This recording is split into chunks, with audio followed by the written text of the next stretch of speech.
So, grabe ang daanan papunta kila ading ko. Ayan, pababa. Pero pag balik ka na paakyat, tingnan nyo guys. Ayan, talagang napakasukal.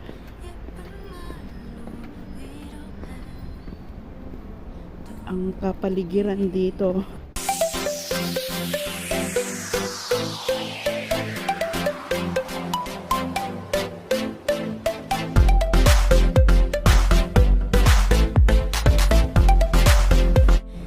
Ayan, need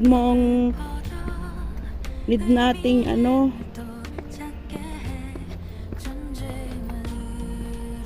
maglakad dito sa may step kasi pag dyan masakit ang tuhod o masyadong slope pababa. Pero pag pataas naman, nako, nakakapagod din, pero exercise din yan. Ayan, tanghali na ako lumabas, hindi na sana ako lalabas, kaya lang parating na sila amo, off day ko pa ngayon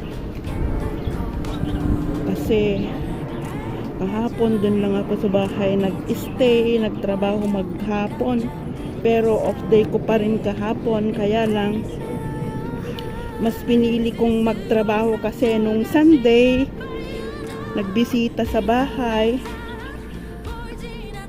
Kinabukasan Lunes, nag-off day ako, magkasama kami ni kapatid ko, kaya hindi ako nakapaglinis. Kaya ayan, kahapon lang ako naglinis, pero free na yon kila amo, hayaan na lang, kaysa naman padating sila napakadumi ng bahay at ako rin ang maggagawa nun. O yan, napakasukal pa rin dito sa lugar na to guys. Ayan, pagpabalik na ako, ganyan kataas ang aking aakyatin. Mag-aabang ng bus dyan sa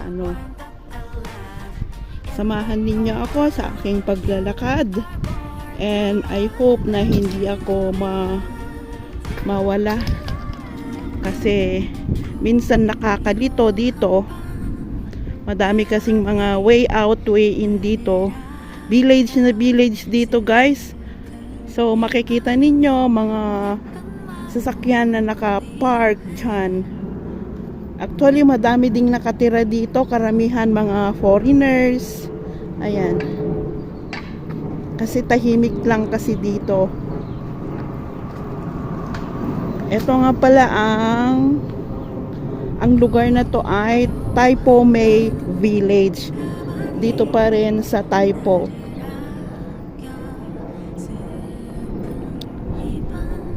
Minsan nangunguha kami ng puso ng saging dito kasi maraming mga saging-saging dyan. So ayan, ngayon lang ako nakapag-vlog ulit kasi tinatamad na minsan, and masyadong pagod sa trabaho, lalo na ngayong buwan kasi New Year nila. Kaya lahat ng mga katulong dito ay talagang sobrang naging busy. So ngayon, tapos na kahapon. Actually, last day kahapon.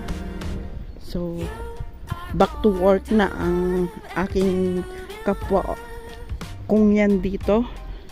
So, busy na sila. Ako lang ang hindi busy kasi, ayan, ginamit ko na ang araw ko kahapon na magtrabaho kasi hindi rin mapakali pag may iniwan kang maraming trabaho sa bahay ng amo. Kaya yan, time management lang talaga ang kailangan natin para iwas stress din. Hindi ko alam kung tama ang aking nilalakaran kasi maraming way in way out dito So pag hindi tama di babalik tayo doon sa pinanggalingan natin, pero parang mukhang tama to, no? So ayan, ganito ang mga bahay-bahay dito. Actually ang mga bahay na to ay noong unang panahon pa, ayan, made of clay.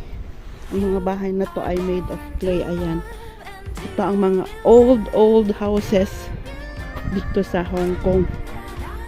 Ayan, malapit na tayo. Ang natandaan ko ang basurahan, pag nalampasan na ang basurahan,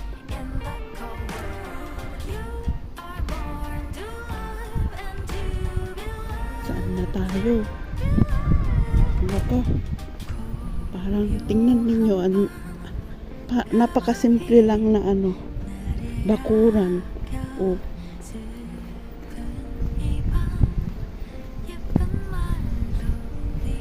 Oh, tama. Alam ko nang pumuntang mag-isa dito. So, eto ang parang temple nila. Temple to, guys. Ayan. Yung may mga watawat na yan. Temple yan. Dito sila nagwi-wish. Ayan, maliit na temple. Buddhist temple yan. Ang daming mga ayan. Oh.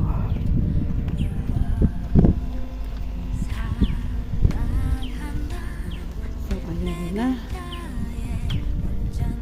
Ito kasi minsan nadaan ako dito, hindi pala. Ito basurahan nila. Ayan.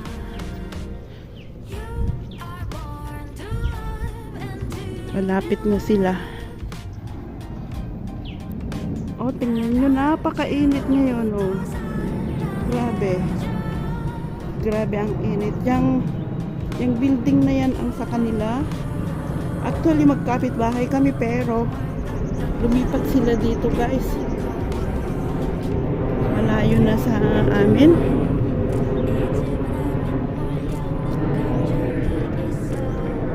O, tingnan niyo, napakasukal. Actually, dun ako sa taas ng galing. O, napakataas, di ba? Ayan.